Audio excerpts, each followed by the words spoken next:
Hey guys, my name is Alex and thank you very much for stopping by. Really appreciate. And today I want to solve this very simple problem. If you have studied computer science or maybe you have faced that problem in coding interviews, this is a very simple problem. So the problem is, given an array, actually that's not an array, given a number, let's say 7, 7, and 7, I want to validate if all of the numbers are the same, which in this case we usually call it as a repeated digit. So you have 7, 7, and 7, and the first digit is 7. Now all of the numbers should be 7. If you take, for example, 1, 2, 2, and 2, this is not a repeated digit because the first number is 1 and all of the numbers are 2, which in this case should be 1.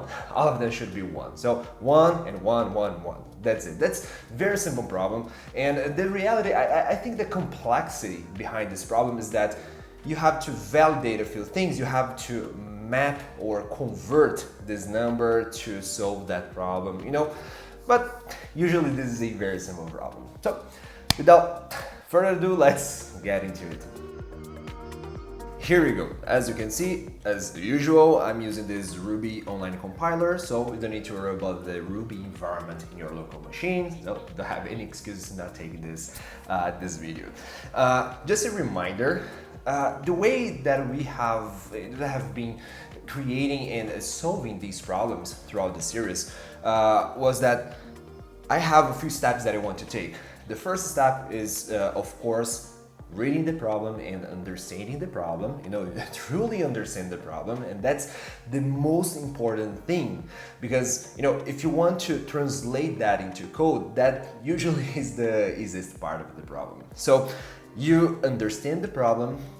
The second step is you have to get the job done, which means that you're gonna write a probably ugly code, terrible code, because you're not thinking about code design, you're not thinking about readability, you're not thinking about maintainability, and especially you're not thinking about performance. And that's the second step, just get the job done.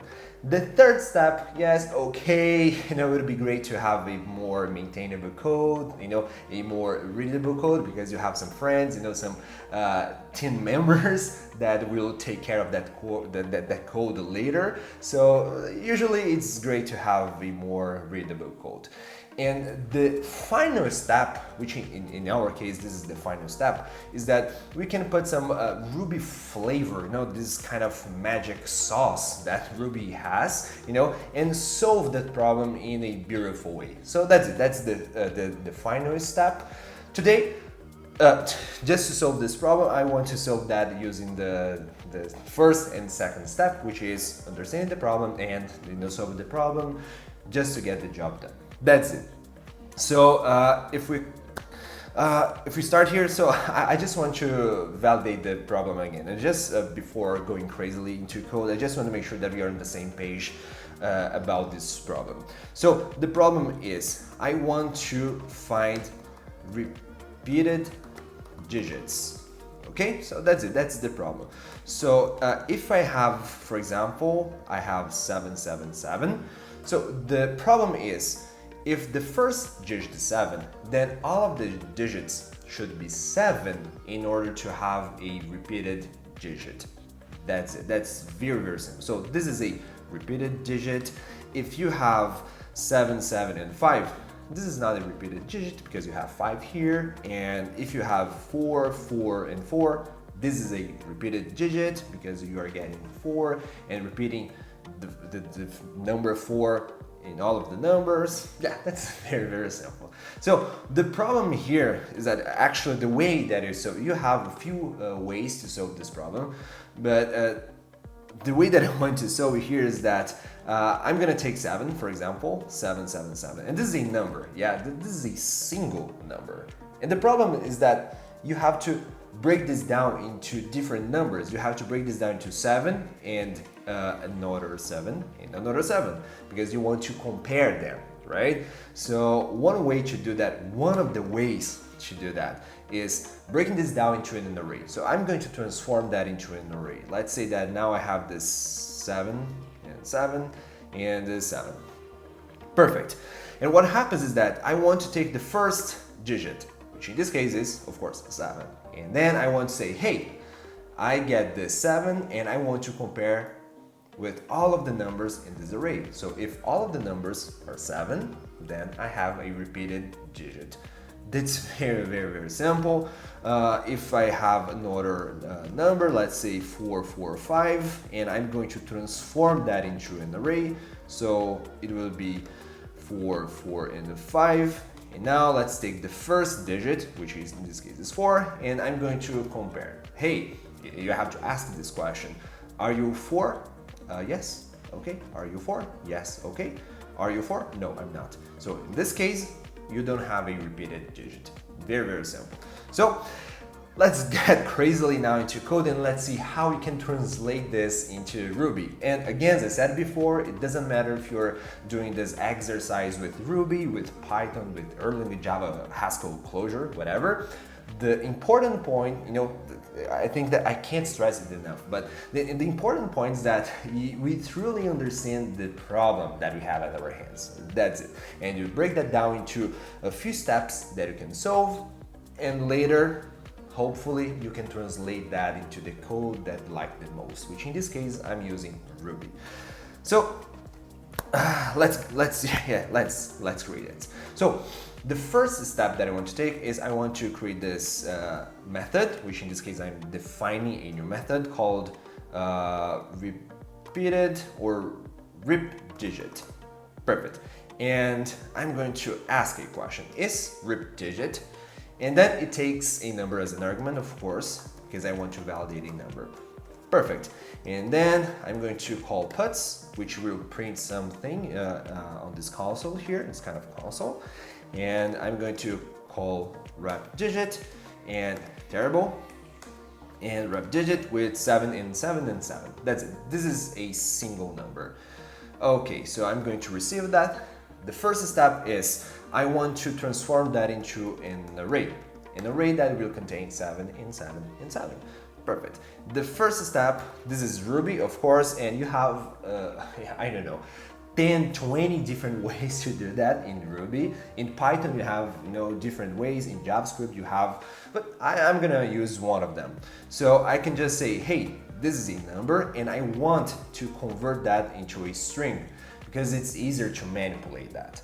And now, the 7, I'm going to put these steps here.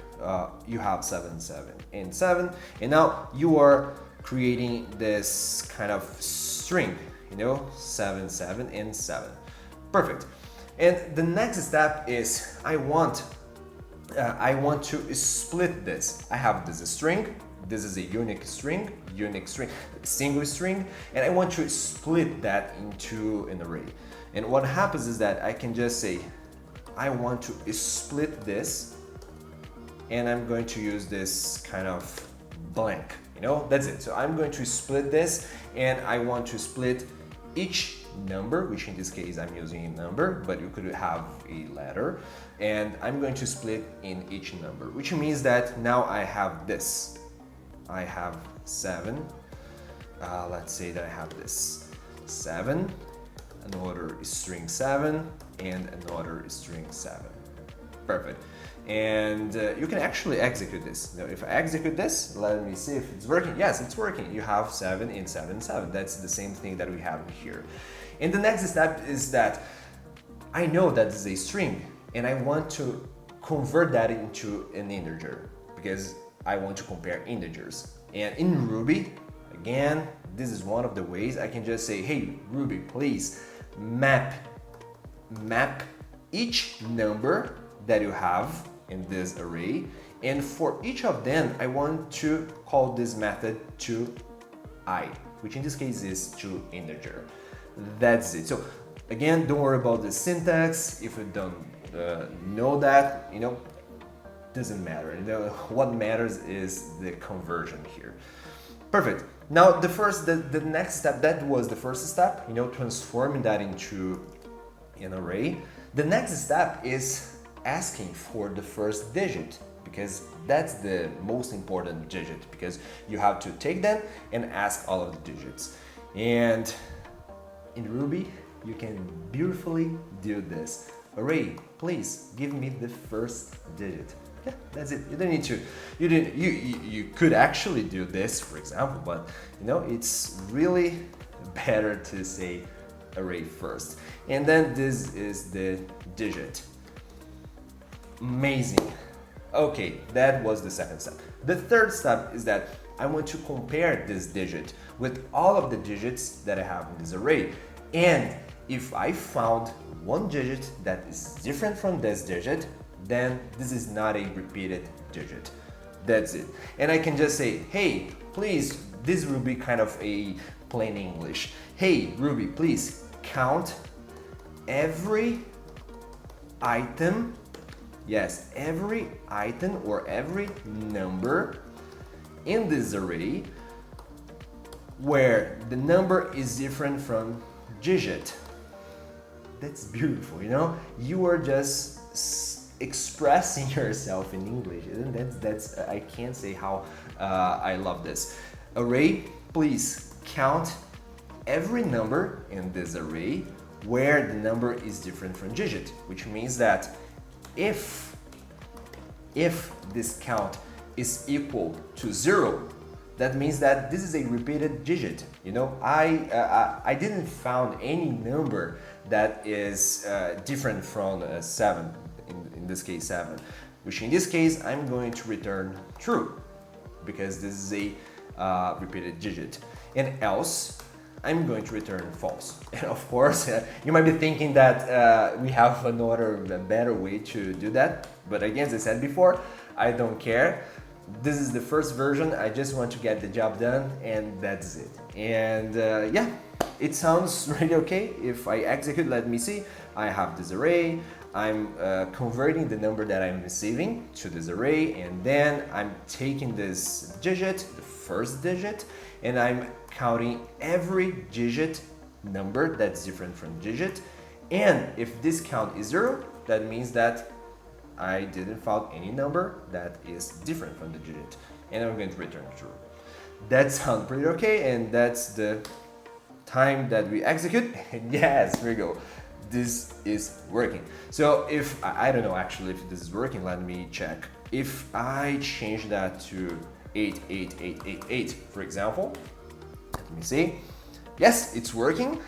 However, if I change that to 1, yes, let me see.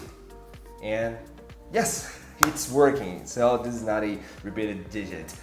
Perfect. So that's it. The problem was very, very simple. Again, as I said before, it's all about the logic and the way that you break this problem down into pieces that you can solve.